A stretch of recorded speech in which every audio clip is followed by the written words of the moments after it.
Petit complément d'enquête concernant l'affaire Moïse Kabagambe. En fait, au moment où j'ai tourné ma première vidéo sur cette affaire, il y avait encore très peu d'informations disponibles concernant un éventuel procès.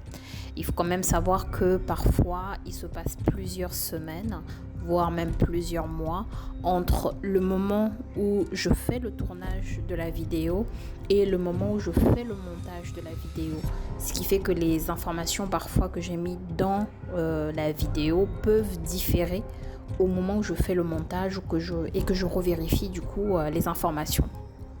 Et justement dans cette affaire, en reprenant un petit peu mes recherches au moment de finaliser la vidéo, je me suis rendu compte qu'un procès avait non seulement bien eu lieu, mais qu'il y avait également eu des condamnations.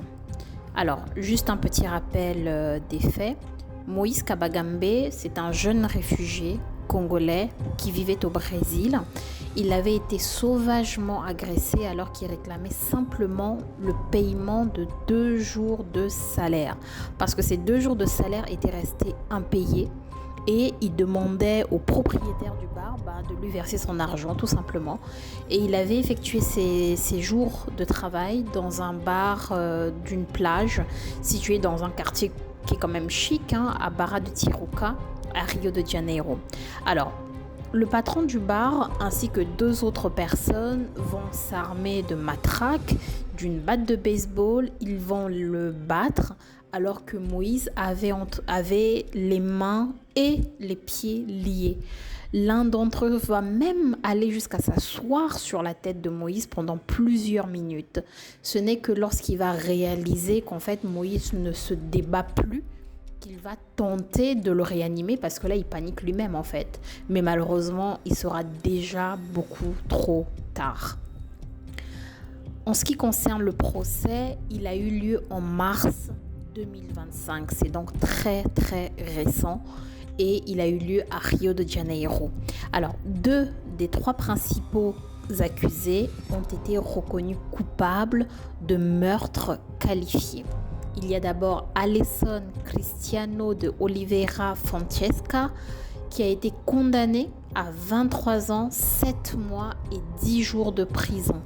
Il y a ensuite Fabio Pirimeus da Silva qui a écopé de 19 ans, 6 mois et 20 jours de prison. Alors pourquoi des petits détails sur le nombre de mois, le nombre de jours, je ne saurais le dire.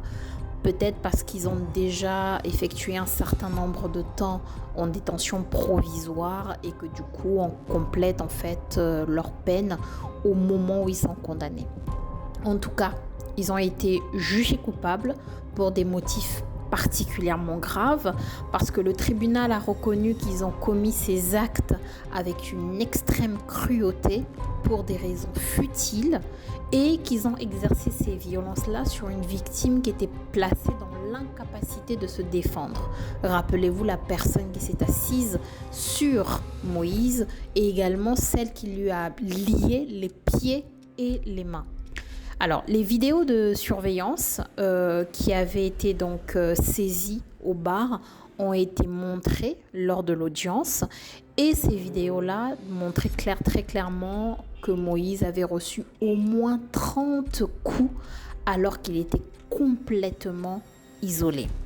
Souvenez-vous, je vous parlais de 3 hommes qui avaient été arrêtés et qui doivent faire l'objet d'une procédure. Mais là, je ne vous ai parlé de condamnation concernant que 2 personnes. Qu'est-ce qu'il en est du 3e homme? Alors, le 3e homme, c'est Brandon Alexander Luz da Silva. On le surnomme Tota. C'est celui qui a attaché Moïse et qui a rendu du coup l'agression possible. Lui aussi, il a été inculpé pour homicide qualifié, mais il n'a pas encore été jugé, ce qui explique pourquoi il n'y a pas encore de condamnation pour l'instant. En fait, son procès a été séparé de celui des 2 autres accusés pour des raisons qui n'ont pas été rendues publiques. Mais a priori, ce n'est pas quelque chose d'inhabituel. En fait, apparemment, cela arrive parfois dans le système judiciaire brésilien pour des motifs liés aux procédures ou à la stratégie du dossier. Dans tous les cas, ce fameux Brandon reste en détention provisoire en attendant la suite de sa procédure. Ces 3 personnes ne sont pas les 3 seules qui étaient concernées par cette procédure. Il faut savoir que 3 autres adultes et un adolescent ont été poursuivis pour non-assistance à personne en danger. 2 agents municipaux, 2 policiers militaires. Je pense que là, il s'agit plutôt de gendarmes, mais c'est la traduction que je trouve en fait en traduisant le brésilien en français. Enfin, le portugais en français, je vois 2 policiers militaires. Donc, je pense qu'il s'agit effectivement de 2 gendarmes qui ont également été visés par des enquêtes parce que ils n'ont tout simplement pas agi en fait ce jour-là, alors qu'il y avait une personne qui se faisait très clairement battre de manière assez violente. En tout cas, cela confirme le fait que c'est une affaire qui a profondément choqué le Brésil, qui a mis en lumière le racisme structurel. On parle quand même de policiers, d'agents municipaux. Il met également en lumière une violence systémique, la vulnérabilité des personnes réfugiées, et elle a suscité de très nombreuses manifestations et un immense appel à la justice, que ce soit au Brésil comme à l'international, même si, comme vous pouvez le voir, il a fallu quand même plus de 3 ans pour que la procédure puisse se tenir. Mais bon, on peut certainement l'expliquer par le fait des investigations qui ont pu avoir lieu pour pouvoir mener cette affaire à son terme et donc parvenir à une condamnation des personnes qui étaient accusées. Voilà donc pour cette mise à jour importante sur l'affaire de Moïse Kabagambe. Si ce complément vous a été utile et que vous souhaitez soutenir mon travail, pensez surtout à liker, vous abonner à la chaîne et activer la cloche pour ne rien manquer de mes prochaines vidéos. En attendant, je vous remercie pour votre soutien et je vous dis à très bientôt pour une nouvelle histoire et prenez soin de vous. Bye!